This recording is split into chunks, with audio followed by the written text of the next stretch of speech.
Israel पर Iran के मजीद missile हमले। पासदारान इंकलाब का कहना है कि ईरानी सरजमीन पर हमला करने के लिए इस्तेमाल किए जाने वाले सहयूनी एयरबेसिस को निशाना बनाया गया है। पासदारान इंकलाब का तलबीब में इसराइली इंटेलिजेंस एजेंसी मोसाद और फौजी खुफिया इदारे के मराकज को बराह रास्त निशाना बनाने का दावा। ईरानी वजारत दिफा का कहना है कि हमलों में उन मिसाइलों को इस्तेमाल किया गया जिनको ना ट्रैक किया जा सकता है ना रोका जा सकता है। ईरानी फौज के chief of staff general Abdur Rahim Mousavi ने कहा कि अब तक कार्रवाई इसराइल को रोकने के लिए एक इंतबा था। इसराइल के खिलाफ असल ऑपरेशन जल्द अंजाम दिया जाएगा। ईरानी मिसाइलों से मकबूजा बैतुल मक़दिस, मकबूजा मगरबी किनारे, तल अवीव और हर्सिलिया में कई इसराइली अहदाफ को भी निशाना बनाया गया।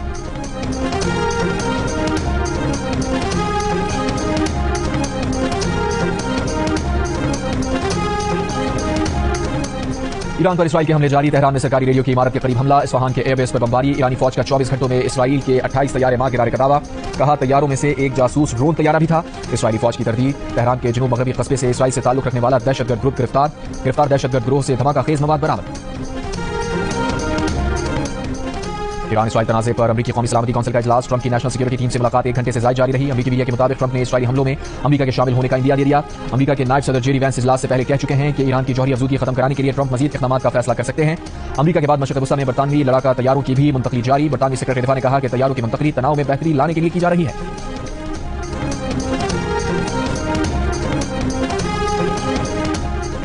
अमेरिकी सदर डोनाल्ड ट्रंप का ईरान की फजाई हुदूद पर मुकम्मल कंट्रोल हासिल करने का दावा। कहा ईरान के पास अच्छे फजाई ट्रैकर्स और दीगर दिफाई साजो सामान मौजूद था, लेकिन ईरान का साजो सामान अमेरिकी सामान का मुकाबला नहीं कर सकता।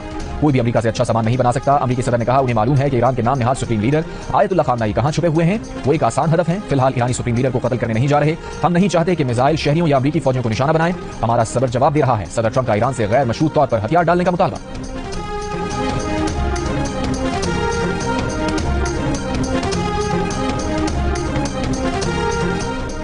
अमेरिकी अखबार का दावा है कि ईरान ने अमेरिकी अड्डों को निशाना बनाने की तैयारी मुकम्मल कर ली है। अमेरिकी हमलों में खुसूसन फर्दू जौहरी तनसीब पर हमले की सूरत में रद्द-ए-अमल आएगा।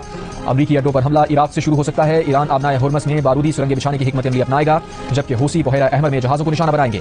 लबनानी मीडिया का कहना है कि अमेरिका जंग में शामिल हुआ तो ईरानी बहरिया पूरे खलीज फारिस में जवाब देगी। हूसियों का ईरान की हिमायत का ऐलान। कहा गजा की तरह ईरान का भी साथ देंगे। मुत्तहदा अरब इमारात का अक़वाम मुत्तहदा से फौरी ईरान इसराइल जंग बंदी का मुतालबा। इमाराती वज़ारत ख़ारिजा ने कहा कि जंग का सियासी और सफारती हल के सिवा कोई मुतबादिल नहीं। खित्ता मज़ीद तसादुम और कशीदगी का मुतहम्मिल नहीं हो सकता। बरतानवी मीडिया ईरान इसराइल तनाज़े पर अमेरिकी सदर के मुतज़ाद और बार बार बदलते बयानात पर बरस पड़ा। कहा ट्रंप ने ईरान पर ताकत का इस्तेमाल करने की बात की तो कभी सफारतकारी पर जोर दिया। नेतन्याहू ने ट्रंप पर मुसलसल दबाव डाला कि वो ईरान के मामले में सफारतकारी के बजाय अस्करी रास्ता अपनाएं। अमेरिका के पास बंकर शिकन बम है और इसराइल का मानना है कि वो बम ईरान के ज़ेरे ज़मीन यूरेनियम अफजूदी के फर्दू जौहरी प्लांट को तबाह कर सकते हैं। अमेरिकी सदर अमन का नोबेल इनाम जीतने की ख्वाहिश के बावजूद दबाव में आकर ईरानी क़यादत को संगीन धमकियां दे रहे हैं। हकीकत यह है कि ईरानी पहले ही मुज़ाकरात